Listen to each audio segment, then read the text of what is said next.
Our top story this afternoon, nearly 3 weeks back, NASA sent one of our own group captain, Shubhanshu Shukla, to the International Space Station, making him the first Indian to do so and only the second Indian in space. Nearly 3 weeks later, Shubhanshu is all set to return home. The spacecraft is set in just a few moments from now, and we're currently getting you the live visuals from the International Space Station as the hatch is getting closed. Take a look. At Axiom Space, who is serving as the mission's commander, alongside ISRO, or Indian Space Research Organization astronaut and pilot for the mission, Shubhanshu Shukla. And then the two mission specialists are ESA, or European Space Agency project astronaut Sławomir Wisniewski of Poland, and Hunor, or Hungarian to orbit astronaut Tibor Kapu of Hungary. The SpaceX Dragon spacecraft carrying the Axiom mission 4 crew lifted off atop a Falcon 9 rocket at 1:31 a.m. Central. And cargo.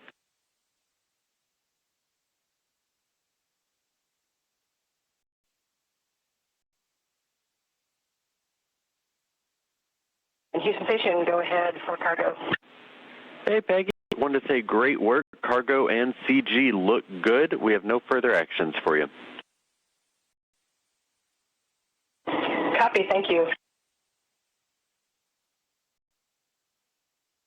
And there you just heard some communication between the capsule communicator on the ground here in Mission Control Houston, or CAPCOM, as he spoke with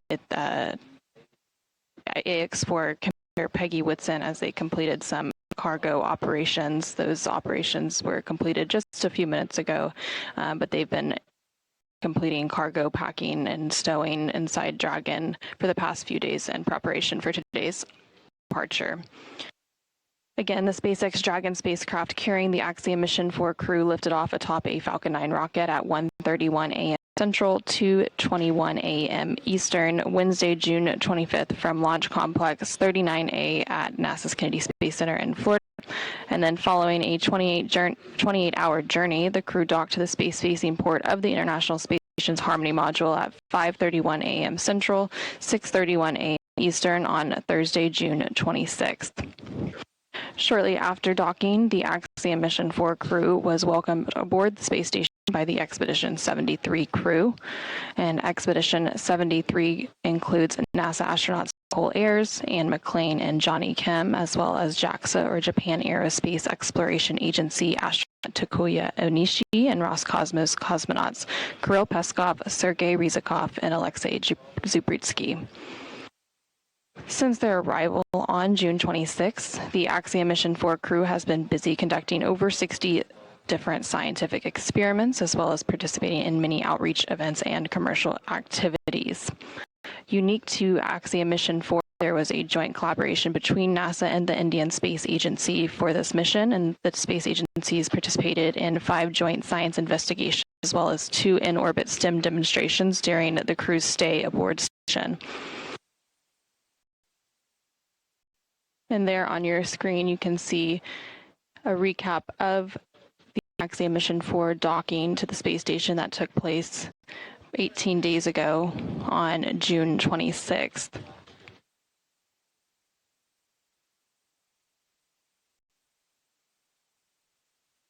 Similar to the docking and arrival of the crew a couple of weeks ago, today's departure will be fully autonomous, requiring no action from the crew.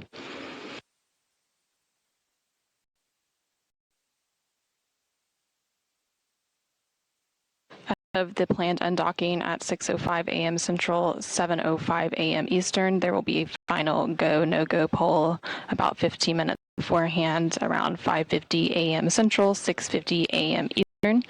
And this final go, no-go poll is where the joint SpaceX and NASA teams make their final call for Dragon to depart the space station. Again, this is one of many checkpoints in the return that will continue all the way up until just before the deorbit burn, and it allows mission managers multiple chances to assess the weather at the splashdown zones and make sure everything is lining up before Dragon departs.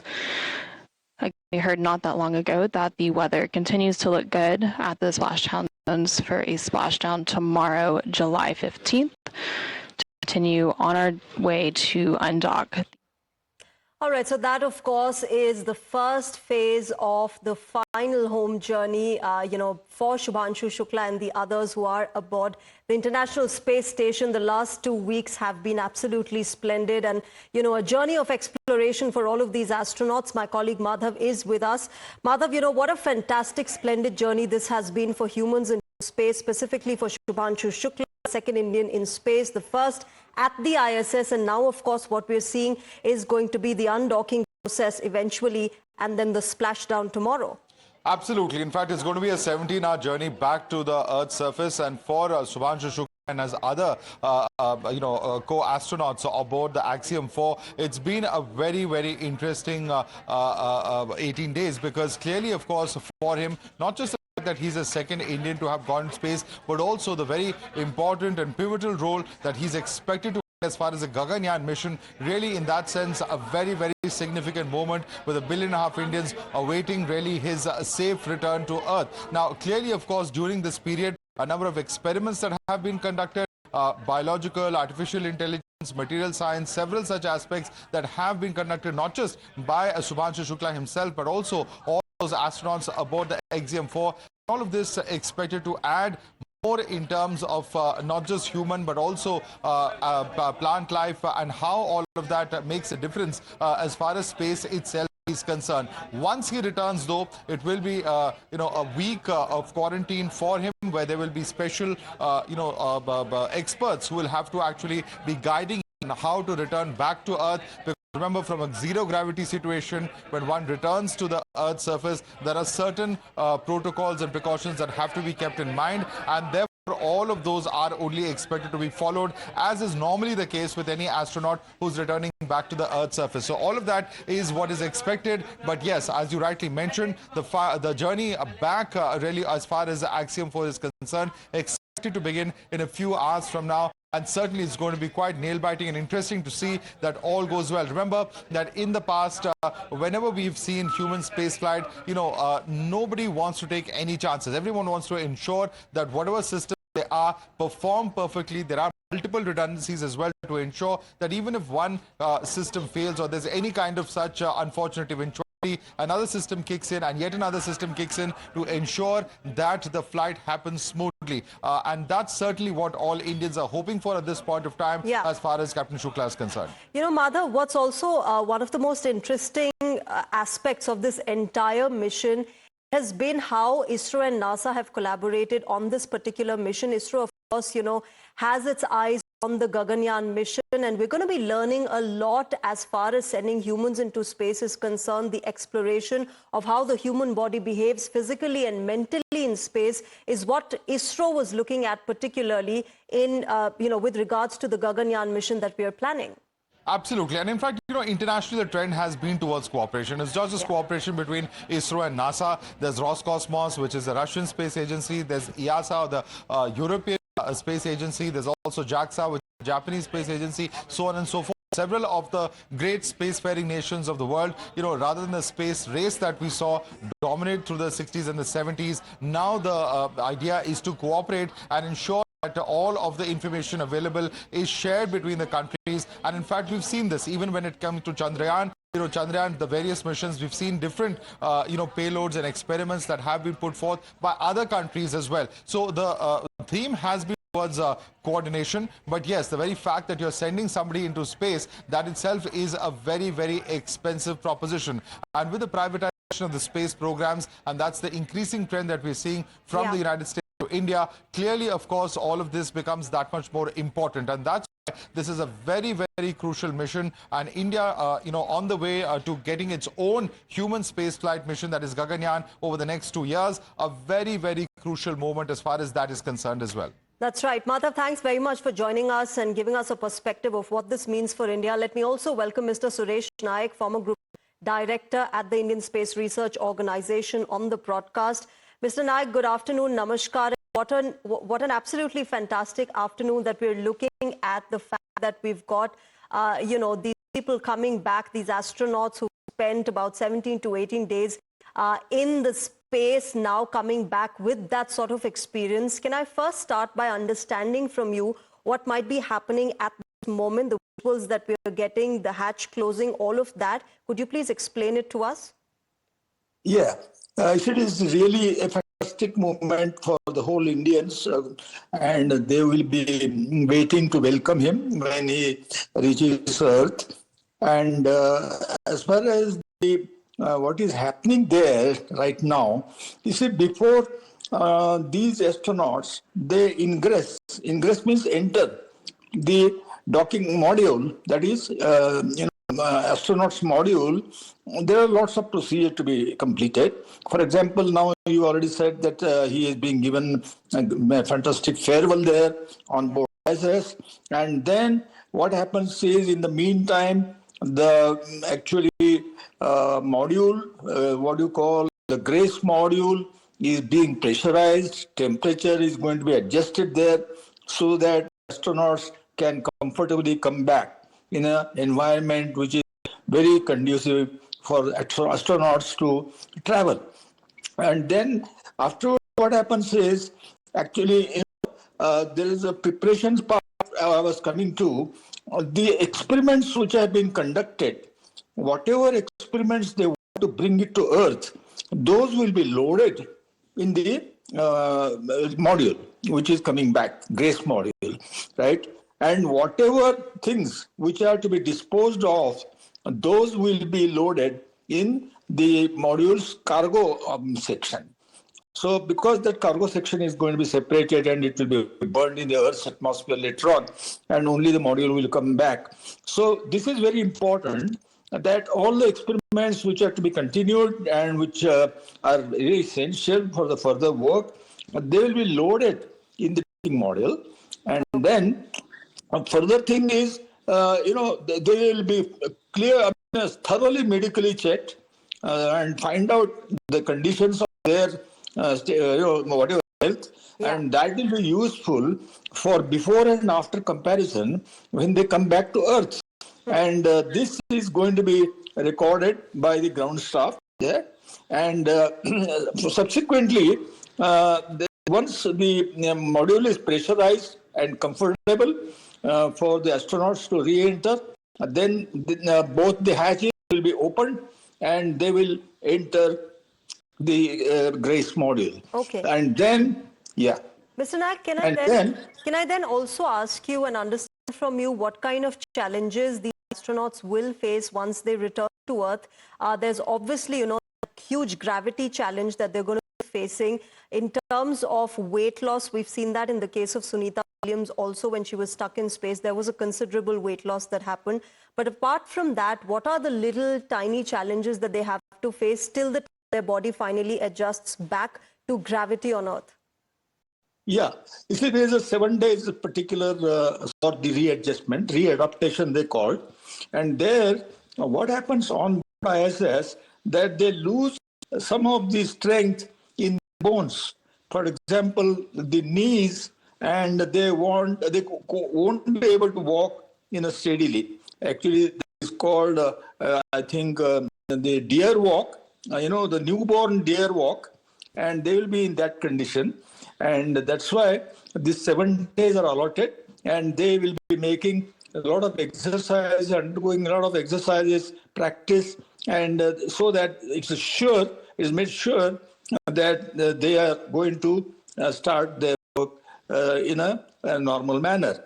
And apart from that, they will be checked for any contamination which might have come from space, and that will be, of course, cleaned up. And then they will be allowed to come out of the quarantine. Okay? So, that is the main challenge. Okay. Mr. Naik, I request you to stay with us. Let's also get our viewers what has been happening at the moment. Let's take a listen to what is happening right now, the hatch getting closed and the entire undocking process being prepared for.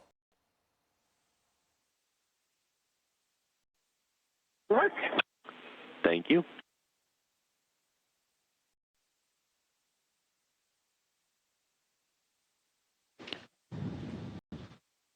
Again, some additional comms there between the team on the ground and the crew aboard the space station, working to do some configuration of one of the internal space station cameras.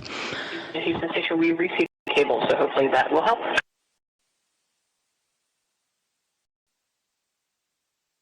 Again, since Axiom missions for arrival on Thursday, June 26th. At Houston Station for PS3 stowage, 5136 is the Dragon Zenith IMD duct CTV, so it's currently empty, but it won't be here in a minute after Vapor does her activity. So I will leave that one in PMA3. Copy. Thank you.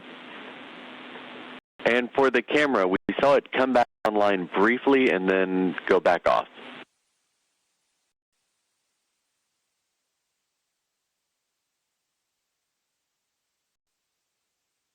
Copy. We're working the connector.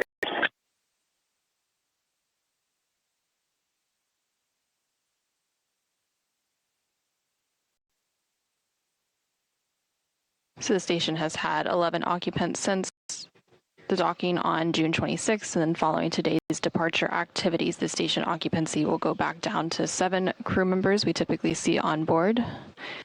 But this won't last for too long, so coming up later this month, crew 11, comprised of NASA astronauts Zena Hardman and Mike Fink, along with JAXA, or Japan Aerospace Exploration Agency astronaut Kimiya Yui and Roscosmos cosmonaut Oleg Platonov, will launch to the International Space Station, currently targeted no earlier than Thursday, July 31st.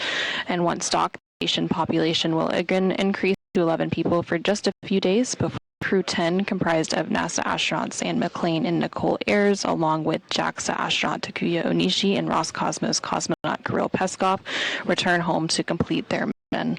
And there on your screen, you can see the crew portrait for Crew 11.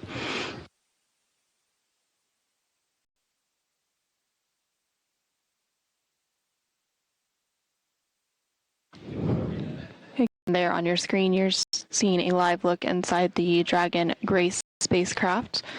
This was the first flight of the Dragon Grace spacecraft. So following launch and orbital insertion of Axiom Mission 4, Peggy Whitson unveiled the new name of the Dragon spacecraft as Grace.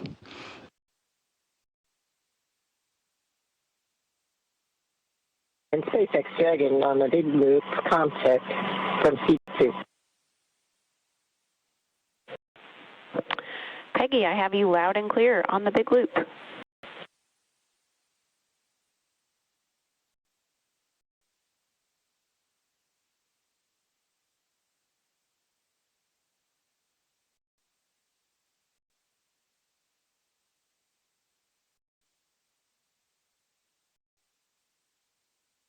And you just heard some conversation there about configuring the big loop. The big loop is a central communications loop for all teams supporting the operational activities today. So it's one central. Dragon Houston on Space to Ground 2. Heads up, we are still in hardline audio config. Stand by for big loop audio config.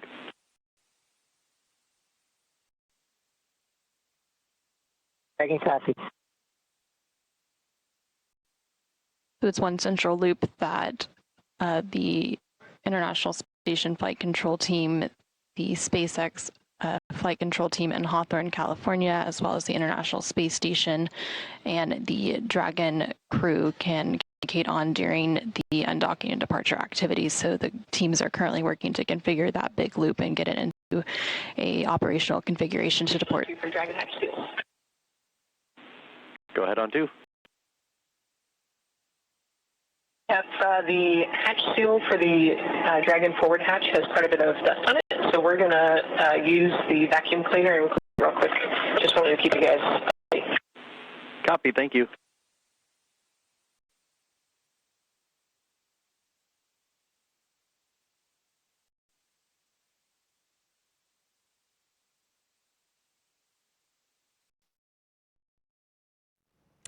All right, so these are moments right ahead of the undocking procedure that will be taking place. Of course, at times now we will keep getting you more and more, and the latest that is happening at the International Space Station. Remember, the splashdown happens tomorrow, and we will have all 4 astronauts back on Earth. Mr. Naik, I request you to stay with us. We're slipping into a short break. I'll come back to this conversation and this entire undocking process that is currently underway.